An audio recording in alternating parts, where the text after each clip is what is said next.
So here I am walking in the New Zealand bush, and I'm walking along and I'm thinking, the great thing about nature is it's so natural.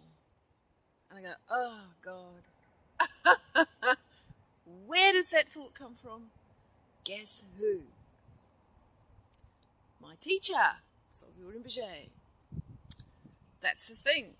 The teachings are so in me after 20 years that his words keep coming up.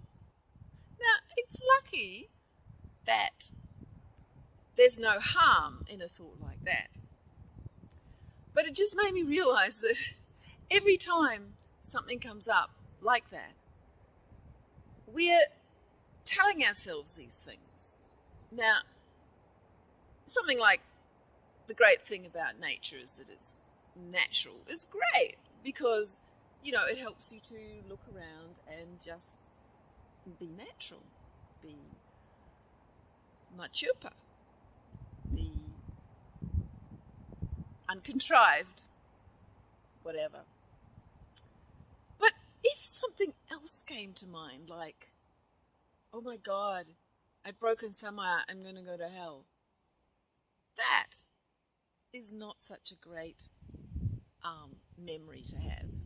And that kind of thought we have to examine, and we have to really look at whether that belief is actually helpful for us or not.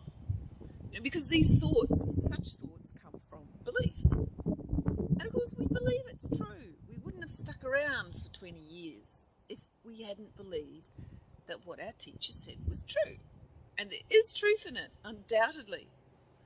But somewhere in there has to be a distortion, because the result was a distortion.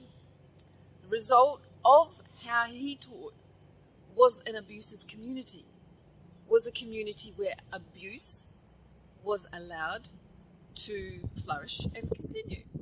So something was wrong. So every time a thought comes up that's related to it, we have to look at the belief behind that.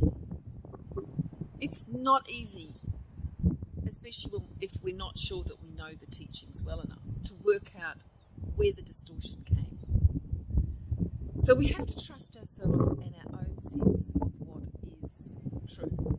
I don't think my teacher will ever be apart from me,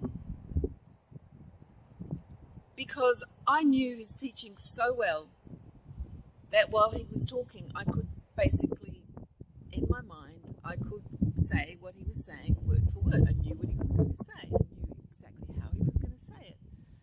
So those teachings are programmed into me. And that's great, because the teachings were great. But when it comes to teachings on devotion, on samaya, on obedience, on not criticizing, those are the dangerous beliefs. Those are the beliefs that cause the problem.